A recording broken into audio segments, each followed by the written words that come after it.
Gorongosa National Park in Mozambique is known as one of Africa's greatest wildlife restoration stories.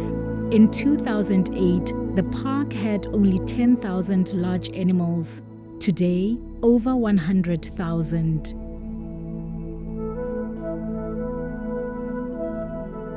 Thanks so much for joining us, guys. We're really excited to chat with you today. We're really trying to kick off a little bit of front-facing information that all agents and people who want to travel to these beautiful places can use. And today we're going to be speaking to Lauren from Classic Portfolio and Doug, who works in Gorongosa. And we're going to talk about the camps that are available there and some of the activities and this beautiful park that's being reinvested in, repopulated, the magic brought back to it, and obviously some of the conservation activities which we can use and utilize as clients and be able to be part of to create a better space as well as create some beautiful memories. Awesome. Perfect. Thank you. Looking forward to it. Yeah. Yeah, thanks for having us, guys. Sure. So, Lauren, I think the start point is really, I think between you and Doug, you guys can explain a little bit about Gorongosa and what it is. It's a little bit of history coming back from the ashes. It's such a revival story. It's beautiful to hear. So let us know a little bit about that. Yeah, and I think, Rich, that the story is something that's so integral to it. It's not a safari that there's a story on the side. The entire experience is really what it is as a result of the story. So it's really an important thread that goes through everything that Gorongosa is now and from where it used to be. And Doug can really go into that history even more. But it's a key aspect from not only the people, but the wildlife, where it was, the strife and the struggle that it's gone through, and this incredible mecca that it's returning to now.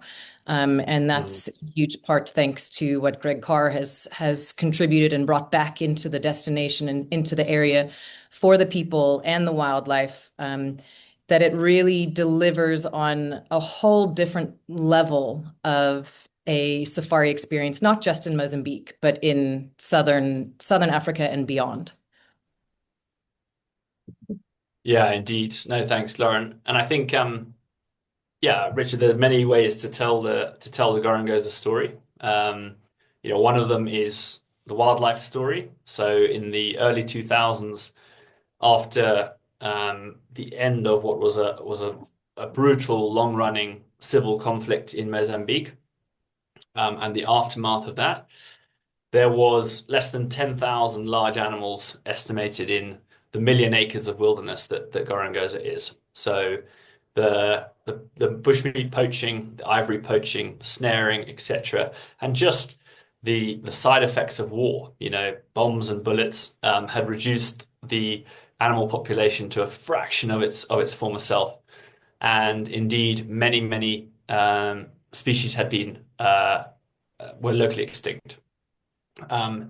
In the last wildlife count in October 2024, we counted more than 110,000 large animals in Gorongosa. So the place is now absolutely thriving. And somebody said to me the other day, as a visiting scientist, that they felt it was the highest density of ungulate population, your antelopes and others, of non-migratory ungulate population anywhere on the continent. So it's absolutely brimming with wildlife.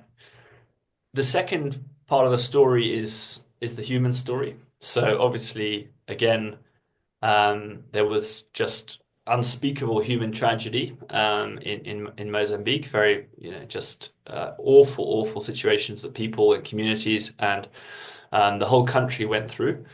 But Gorongosa now employs, more than 1,000 people. Each one of those people is likely to be supporting a household of 5 and 10 people. So that's at least 5 or 10,000 people that are directly, benefiting from this return, this resurgence. People who have purpose and dignity and security in that region. And I think most of all, though, the Gorongosa story for me is a story of hope, because we're all bombarded constantly, aren't we, in today's world by both human and environmental, bad news.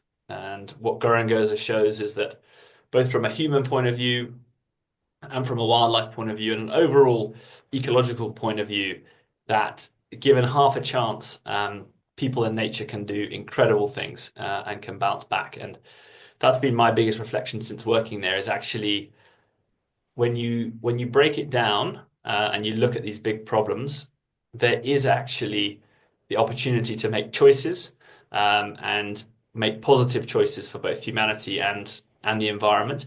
And that's what Gorongosa, I hope, provides a story of hope for. And like you said, you have one big problem and you break it down into the small little micro solutions along the way. And I mean, that's a phenomenal story of a lot of what we value as a destination to go to and projects that we want to pour our heart and souls into is that connection to that community upliftment through conservation and through tourism. Because that is ultimately the future of every industry or the industry that we're so involved in with conservation and tourism is those connections between those three. It's no longer fence, people outside, animals inside. There needs to be that fluidity between that. And that's what's such a heartwarming part of that story. So thank you, Doug. Thank you for sharing that with us.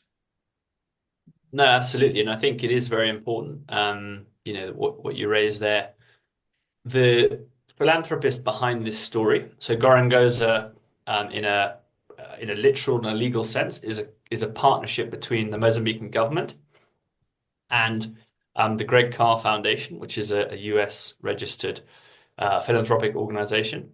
And Greg Carr is an individual. He's a philanthropist, a self-made philanthropist, and his initial and intrinsic drive is about human rights. Actually, he's a human rights advocate and philanthropist initially, and so he comes at this and has always from an angle of not a traditional sort of fortress conservation approach, but that these wild places can be productive engines socially, economically for a country. And he actually was invited initially in the early 2000s by the then president of Mozambique, President Chissano, to come and see Mozambique and meet its people and its leaders. And President Chissano saw an opportunity for a philanthropic contribution. And so Greg spent a lot of time up and down Mozambique. And it was his strong conviction coming away that one of the greatest strengths of Mozambique, second to its people, were its natural assets. And as a competitive advantage for a country rebuilding its economy and rebuilding peace and stability, these natural places were absolutely at the heart of it. And so that ethos has been a constant thread throughout the story of Gorongosa, which is that we describe ourselves as a park for the people. And we hope that's not just a slogan, but the belief is that the best possible thing we can do for the people of Mozambique, the people of Sofala province, is ensure the high integrity, the high functioning of this landscape. I think, again, it ties back in exactly what you're saying, what Matt's saying. There's this triple bottom line where you're trying to marry up the economic factors, the social factors, the environmental factors, and how to work them best together. And in order to do that, something needs value. And the value of the park is obviously what's inside it, but also what people are willing to spend their hard-earned money to come visit. And I think that's where the lodges and everything, and obviously the jobs that are created are so important. And what we try and do is make sure that we understand this best. Now, obviously, being a little bit outside of the normal realms of travel, or the traditional routes of travel that everyone's more accustomed to, we're now getting to new spaces. So I think Lauren and Doug, if you can explain the best ways, how do people get there, what the lodges are like, what they can expect when they're there as an experience. Well, I think one of the greatest things that puts Gorongosa in such a prime position is that it is so easy to get to. And enhancing that partnership concept that is on the ground has also come from a perspective of getting to and from with our air partners.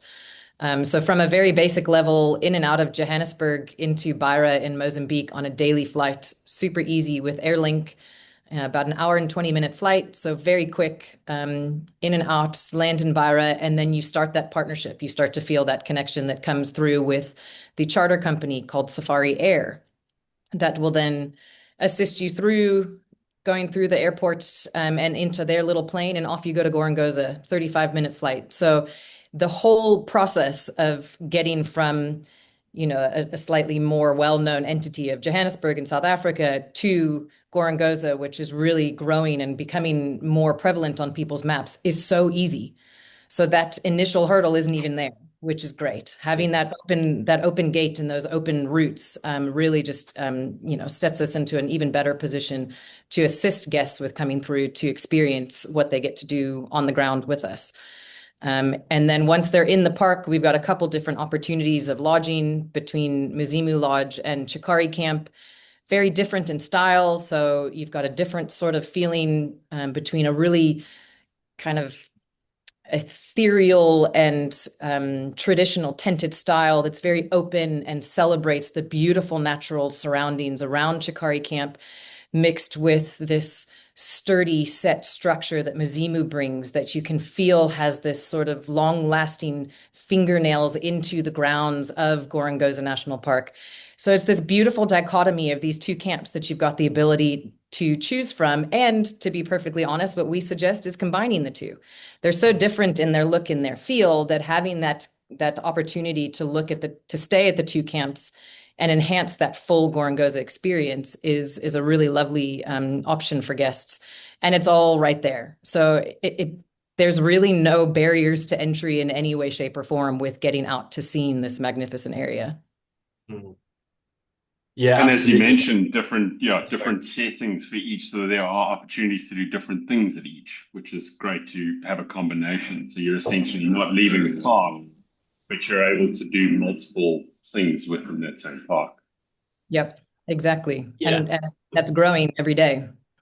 Yeah, indeed. We've got big plans. Both camps, Matt, are deep within the park, so they're both absolutely surrounded within this million acres of wilderness, and both of them, the intention is that as much as possible you are immersed in the experience. I think there is a danger in the safari industry that people can get very quickly separated from their environment. The more layers of physical material you put between yourself and the wild exterior, the more that you could be in a hotel room. So our ethos is always the magic, we believe, is connecting people to place, and Gorongosa is a very, very special place with a very special history.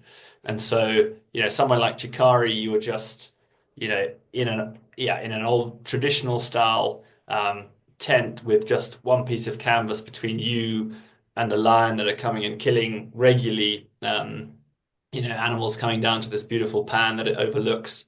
And in Muzimu, you're again pretty much just it's a tented concept, a more luxury offering.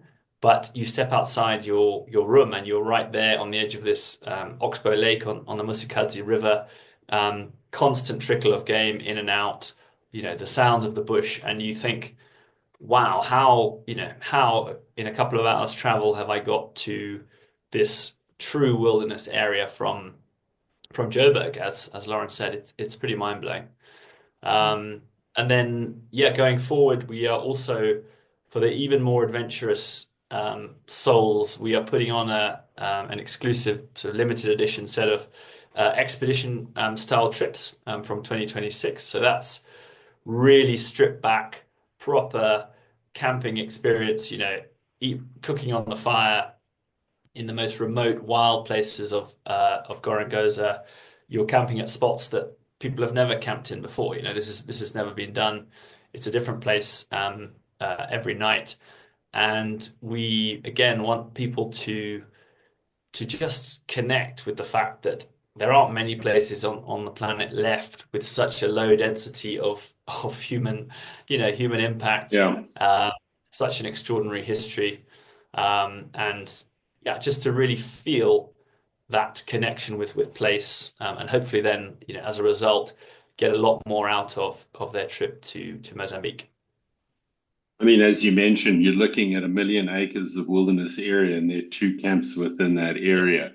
So when you look at as we've said, the traditional safari destinations of Botswana, even South Africa, Kenya, Tanzania, and even so much as a place like Zambia, where you've got these very high densities of lodgings around very high densities of game. I mean, Rich and I both used to work in the Sabi Sands, and it's 150,000 acres, and I think the count now is about 45 camps.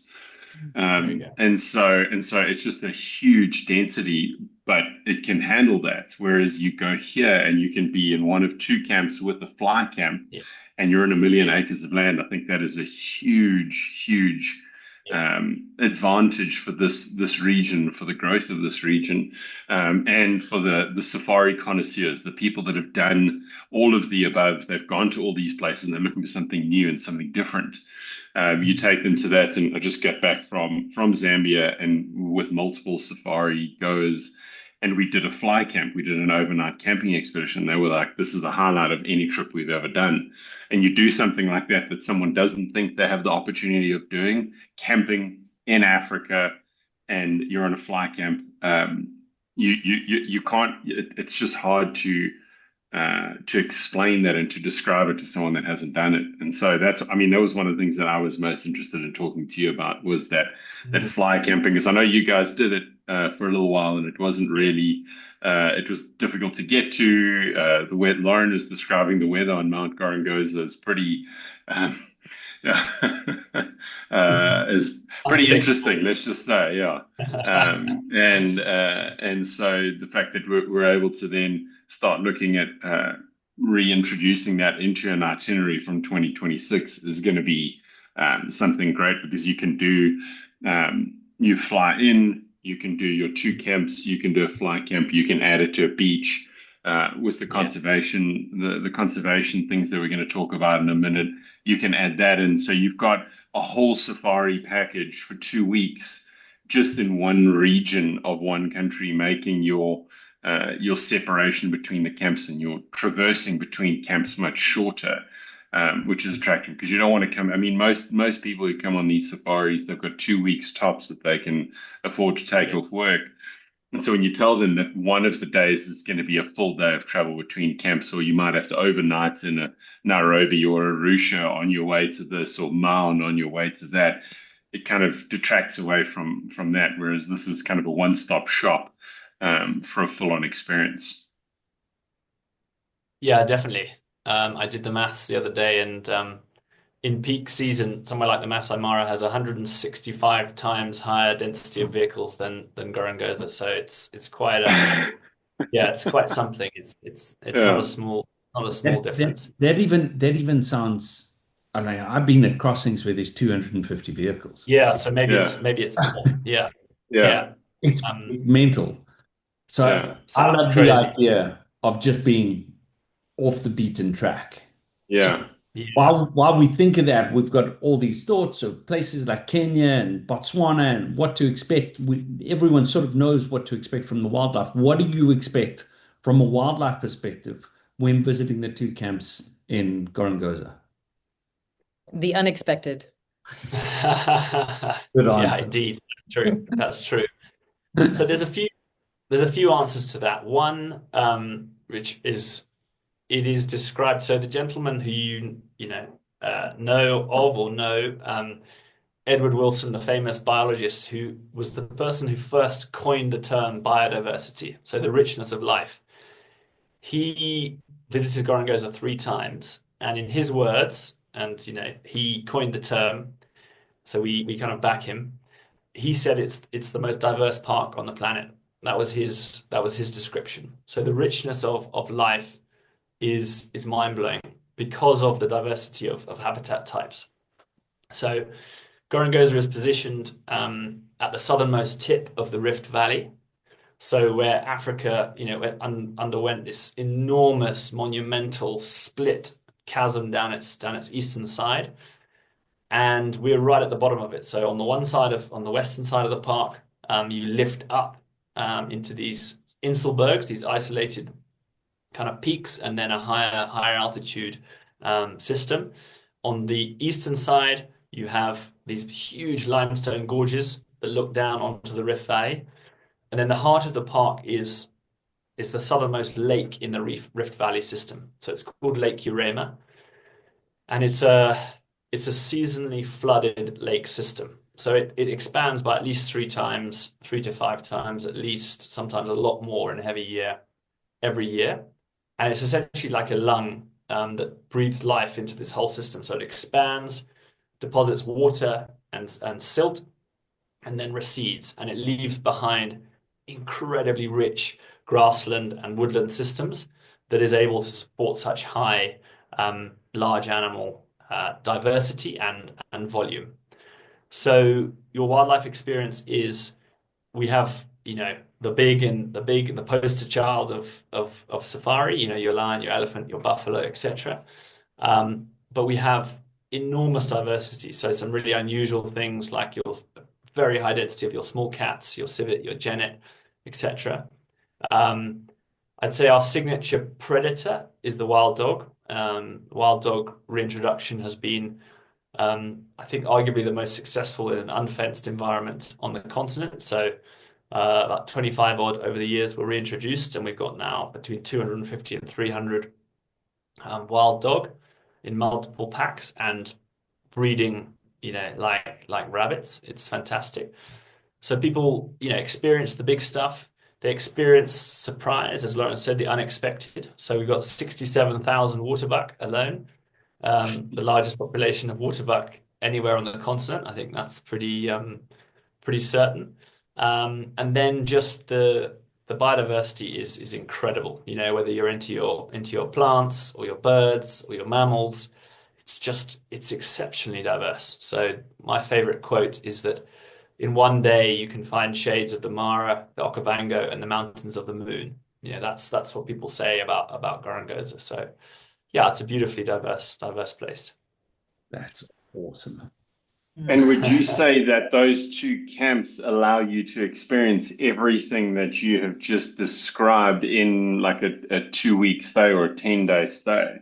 Because it's one thing to have all of this diversity, but if you can't get to them or you can't experience it all, because again, a lot, like I was saying, a lot of the people that are wanting to experience this park are the ones that have done all of those things, and so to be able to see all of this in one region is going to be a very important aspect of it. For sure. And I mean, the answer is twofold. On the one hand, you can say yes and say that, certainly with a 10-day stay or whatever, you can get a real flavor. You can go from the Mount Gorongosa, we can take you up the mountain, swim in a cold water waterfall, 800 plus meters, true rainforest. There's signature endemics like the green-headed oriole, pygmy chameleon, and then you can go down to 30 meters on the Rift Valley floor, and you're on endless floodplain and grassland, fever tree forests, etc. And we can take you to the fly camp, so where there's no roads really, but we take you to the northern sections of the park, and the game is very, very different, habitat extremely different. But the other way of answering it is to say no, which is that our biodiversity, our science team, have been there for 15 plus years. They've discovered nearly 8,000 species, and they're still discovering every day. So I think the good news about Gorongosa is that we have people that have been coming for 15, 16, 17 years, and they come every year, and they just love it because it's why we all love nature, right? It's infinitely interesting. The more you know, the more you see, the more you realize how much you don't know. And I think that's that's part of the appeal coming to a place like this. Yeah. And I think, well, that Gorongosa gives you the opportunity to like quiet, just calm yourself down, close off, where you're not looking around every corner. What am I going to see next? What big animal is going to be around this next corner? It's actually in those moments when you're just quietly not talking and just moving through those different landscapes that sort of bleed into each other, that's when you sort of like sink into the experience even more. Because those moments of quiet, when you notice that little butterfly that flutters past your head, or this strange looking bush that you haven't seen before, or how you were just in a fever tree forest and now you're right on the edge of a sand forest, it just all sort of kind of comes into this magical ball that works together. That I think that having those opportunities outside of the big tick items, which, as Doug said, have and are there, that's where the magic comes into play. And that's what Gorongosa can give that so many other destinations can't give, because of the exclusivity, because of the vastness, because of the low density of people around in the area. And then in addition to that, we've also got a great partnership that we can get you up into the air to explore via helicopter. So you've not only got the ability to be on the ground and feeling that as you're rumbling through and moving through those different sections, but you have the ability to explore that 1,000,000 acres and get up into those vast areas. As Doug said, that there isn't much of a roads network, but we can get you up there and you can explore from that perspective as well. So there's no limits to what Gorongosa can give you if you sort of pull your mind out of, as you've said, the traditional safari concept. Then it just even more, it implodes around you almost. Yeah, and I think it is really important also to say, because I've definitely come on a journey on this as well myself, in that I'm a wildlife nut conservationist. So for me, the whole thing is just mind-blowing. The ecosystem is endlessly fascinating, and it has the big stuff, and it has the small stuff, it has the variety. But it is also crucial to say that people should come to Gorongosa also to experience the story, the impact story. It cannot be, it can stand alone on it as a wildlife destination, but actually really what we're trying to do is connect people with the human story as well, and what the park is doing for people around it and for Mozambique. So that is never something to underplay. I mean, people literally brought to tears when they visit the preschools that we work with. We're on a mission to build 100 preschools in the buffer zone. We work with 100 plus primary and secondary schools. When people actually see that and they see the context within which Gorongosa operates and the context of the recent history of the region, it's totally mind-blowing. I recently went on this very adventurous fly camping trip around the northern and basically did a big circle of Gorongosa couple of weeks, less than 2 weeks ago. And to get from place to place, we drove out into the buffer zone on a couple of occasions just because of road access. And it honestly gave me goosebumps, because you're driving through really, really challenging environments, communities that are clearly living, truly subsistence day-to-day lifestyles, materially have very, very little. And then on a very regular basis, you come across these extremely well-built, well-managed schools with, trees and grounds, immaculate buildings, and there's, 100 kids in the playground in uniforms. And that all of that is coming as a result of the partnership between Gorongosa Restoration Project and the Mozambican government. And it's just a wonderful thing to see, because there is great hope and great potential for the future of Mozambique. It's got a very young population, and education, investing in those young people is absolutely everything. And in this situation, Mozambique's natural assets, its incredible riches, renewable, regenerative riches, are being used to invest in the next generation of its citizens. And for me, that was just, yeah, it was just incredibly humbling to see. I mean, I can say that because I'm not involved in that department at all. That's our resilient infrastructure department, who are building schools and hospitals to combat what is in the closed season, in the rainy season, very, very extreme weather on occasion, cyclones and such that come through. Part of the reason why Gorongosa is so rich, that kind of flash of water and weather.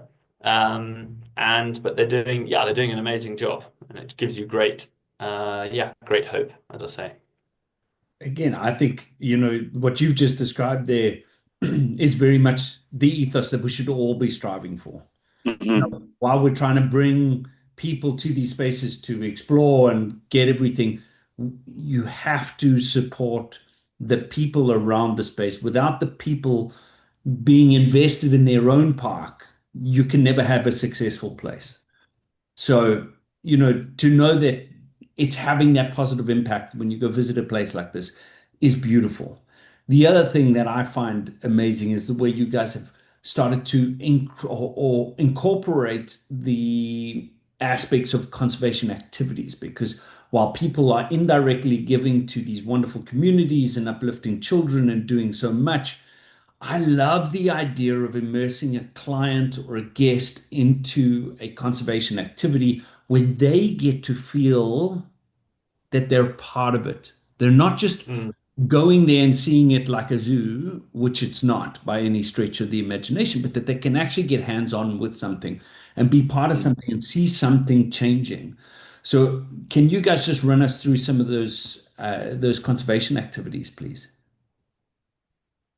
For sure. Lauren, I don't know, do you want to talk about the pangolins? Do you want me to? I'll start with the pangolins. I'll leave you with the reintroduction concepts. Well, the other reintroduction, I should say. So yeah, there's a really incredible and successful pangolin rehabilitation project that's been going on for a few years now, and incredibly successful. I think, Doug, is it over 150 relocations or releases back into the wild, individual animals, which is, hugely successful. And it's another thing, like you said, Rich, that guests can be a part of, and they get to witness, and they get so close to these animals that until I stepped foot on Gorongosa, this is the first pangolin I've ever seen. And it was a hugely, hugely exciting morning for me. But essentially, you get to the point of the rehabilitation company to the project is to take these animals that have come in for various reasons, whether they're injured or, oftentimes there's young individuals that come in that something's happened to the mother, whatever the situation is, to rehabilitate them and get them up to a suitable size that they are then prepared and ready to be released back into the wild. And because the goal is to get them back into their natural surroundings, the one of the steps of continuing their natural instincts is that every morning they're taken out by the veterinarian team and by the research team and taken out into the wild spaces of Gorongosa, and they are assisted with touching into those natural instincts and wild foraging tactics that they need in order to be able to survive on their own. And guests get to come along and be a part of that, and they get to watch it. They get close, obviously not touching, but get nice and close to the pangolins with the team, learn more about them, have conversations, and watch as these little guys get plopped on the ground. The team will chop open a dead log or something and kind of break open where all the larvae and their food inside of the log is. And you're close enough that you can hear them sniffing, so you can see that little. They're hungry. They're trying to find their space. You can hear them sniffing. You see them stick that tongue into these deep holes, and pull everything back out. Amazing. And you get to stand next to them and watch them kind of walk from log to log with the team, and in that very unique style that a pangolin walks. And it's such while it's not a fully wild experience because you are there with the research and the rehabilitation team, it is as close to it as you can get, because you are fully witnessing exactly what they would be doing in that time, even if we were not there. And the success of the project and knowing how committed the team is to getting these individuals back out into the wild, and then being given the opportunity as a guest to get to take part in it and be close to these types of animals, these very incredible, unique animals. It's something that I think is an exceptionally heartwarming experience, but it is also something that lands really strong with you because you can see the success of what this team is doing, and you can see the effort that they're putting into it, and knowing the amount of individuals that they've sent back out there and back into the wild that they've successfully rehabilitated. It just kind of adds even more oomph to the project and what they're doing. And you get to come home and say that you stood half a meter from a pangolin. So Yeah. really, really cool.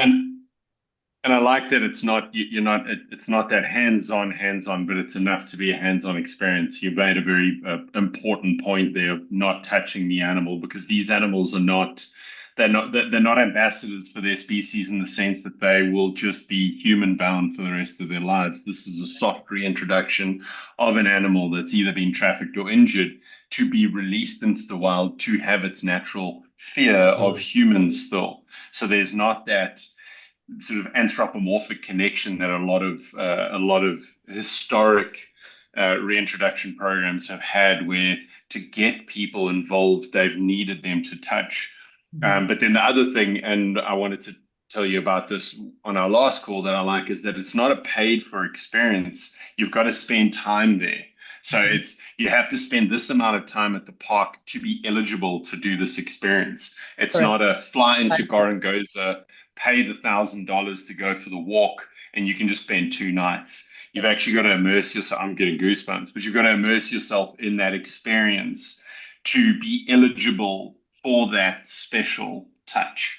So it's that cherry, and that for me is a big thing, that twofold aspect of it, because these animals we want them to be naturally reintroduced. We don't want them to be put on heads and shoulders and scratch them around. And as fun as that is, it's not what we want.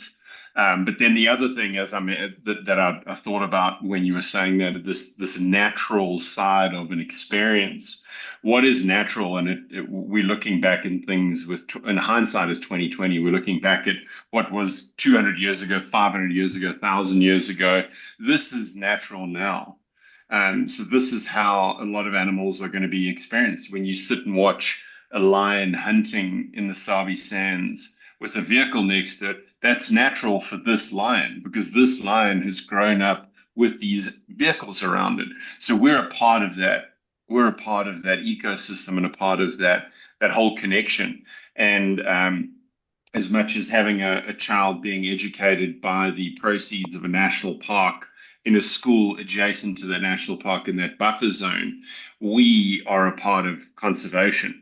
Because as we know, in Africa, it's a running sort of theme. If it pays, it stays. It's one of those things that needs to show its value for people to see its value.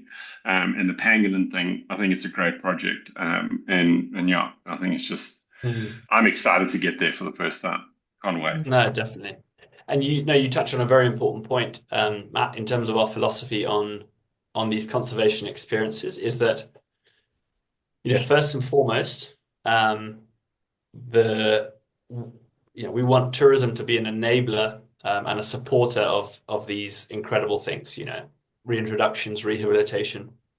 But it must never come at the expense of those programs. So the people accompanying or supporting a project, sometimes I believe the balance is twisted the wrong way around, where the human experience or the human is put is put forward as the primary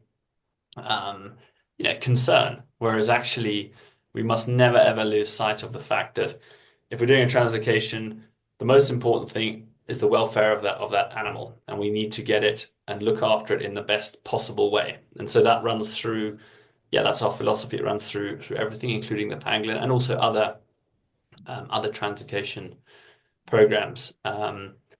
And Gorongosa remains a highly dynamic system. It's gone through this mind-blowing trajectory of less than 10,000 large animals, more than 110,000 now. But there are still pieces of the ecosystem which are missing. Our leopard population is one. There are other animals that we know existed, like cheetah, that we're not yet reintroducing, but we would one day want to, that we believe are absolutely critical to bring back, and we want to bring back. But we're doing that hopefully in a science-led way. We're very fortunate to have really top scientists, partnerships with top institutions around the world. Your Princeton, your Oxfords, these kind of institutions, in order to try and do it in a way that both reflects, as you say, the reality of modern conservation. We're not doing this in a vacuum. We're doing this in this century, in this time, and we need to try and get the balance right between giving people these incredible experiences, but only where it benefits, the ecosystem and the overall, the overall project in the right way. But we believe that's, it's certainly not impossible to achieve at all. Yeah. And I mean, that's a great ethos to continue through your projects and the commitment to the environment and the community. And you touched on the leopard reintroduction, which is something that a lot of people would be very interested in. Not just, I mean, some people come to Africa several times and they've never heard of a pangolin, Yes. but everyone knows what a leopard is. And so, can you just describe how that sort of process works and how that goes about, and what if, okay, let's say we want to be involved, we're on a safari, we're going to be involved in a leopard translocation. What does that entail? Sure. Absolutely. So the leopard is an active reintroduction program we're working on at the moment. We believe if we're successful, it'll be the largest ever translocation of the African leopard ever undertaken, because we want to bring in at least 20 individuals, because leopard were locally extinct to the best of our knowledge, which is a pretty remarkable thing, but shows, because leopard are often the animal that hangs on, can survive in really high human density situations and a very diverse set of situations. But leopard were, along with hyena, were locally extinct. So a large predator reintroduction like a leopard or a hyena, which again we're actively on the journey of, starts with the capture in its location of origin, right? So that is a partner reserve, ideally within Mozambique, but could in fact be in a neighboring country, as long as the science supports the fact that population is contiguous or, as close as we believe would have naturally occurred in a place like Gorongosa. In the situation of a leopard, you actually, there are a few ways to catch a leopard, but the one that has brought the most success in our program so far is actually using specially trained scenting hounds. So a pack of hounds that are trained on the track and the smell of leopard. And what the leopard does when it encounters pressure from this pack of dogs, goes straight up a tree. Yeah, straight up a tree, which typically, very good defensive mechanism against a canine threat. And that gives the opportunity to dart the leopard, and then it falls asleep, and you put a very large net and some willing volunteers. I'm imagining this trampoline underneath. Yes, it's very much that. It's a cartoon. And quite often the leopard falls asleep in the tree, and because of their essentially muscle memory, they fall asleep and they cling onto the tree. And so you've got to set someone up and prise its claws off, and then gently let go of it down into the net, caught by the net, unharmed, laying down obviously all the veterinary checks, its additional drugs that it needs to keep it in a sort of torpor for a few hours, and then it's translocated to a holding boma, a holding enclosure in that reserve of origin, and so there it's kind of gets a little bit used to being in captivity, stabilizes in terms of stress and everything else, and then we fly that leopard. It'll be tranquilized again, and we fly that leopard to Gorongosa from wherever it's coming from. And then in Gorongosa, it's released into, again, a holding enclosure, slightly different. It's actually less kind of it's larger and it's less kind of intensively secure as the original boma, and that is simply to instill a new homing instinct. So leopard, like many creatures, have a very, very strong center of gravity on their home range. And if you don't establish a new homing instinct within your within your translocated place, they will just walk, and they will just walk away, and they will just keep going. Some animals, like a cheetah, will just basically walk in a straight line. A leopard will just wander, sometimes doing a very circuitous route, but will try and get back to its home. And so we'll hold that leopard in its new boma for 2 or 3 weeks or 4 weeks, depending on how quickly it calms and settles, and then we'll release it into the Gorongosa wilderness. And so yes, we are very much kind of working with select partners, hopefully with yourselves, on getting support for these translocations from people. So that is the donation to cover the expense, and these are very expensive operations for all sorts of reasons, but which range from the permitting and the purchase of these animals through to aircraft, veterinary fees, you name it. Boma construction it's a very expensive operation. Working with people who support that from a philanthropic point of view, but also get the opportunity in the right context to be part of that experience and to actually walk with these hounds and track leopard, witness the veterinary team in operation. In an ideal scenario, fly with the leopard to Gorongosa, see it released into the holding boma, and then spend time in Gorongosa. So we're very excited about that. It's a mind-blowing. I've done it myself. It's I'd say maybe life-changing. People use that term too easily, but it certainly makes you appreciate being alive, tracking a leopard. It's all in the dark, by the way. It's all done at night. So you're walking through very, very. So the part that let's say group would be involved in now, that makes a little bit more sense as to why you're sensitive in terms of the group size. You're ideally walking in the dark with dogs, with the tracking team. You don't want a group of 10 people. You would ideally like maybe 3-4 people. And so the part that the group, as you mentioned, in an ideal world would be involved in would be the capture, relocation, but not the release part. The release part would be done several weeks. I mean, unless you find someone that's willing to spend 3 weeks in one of the camps and wait. Which, I mean, there are a few people that spring to mind. But if you were to go, you would fly into the reserve, or you would arrive into the reserve that the leopard is being relocated from. You would spend several nights there, probably at least 3, maybe 4, to make sure that you have the chance. And then you would meet the team, do the tracking, do the darting, have the 1 night or 2 nights in the soft movement boma, then dart, fly with the animals, because you do these in a pair, correct? You do 2 at a time. Ideally, you're not going to do That's brilliant. I got balloons.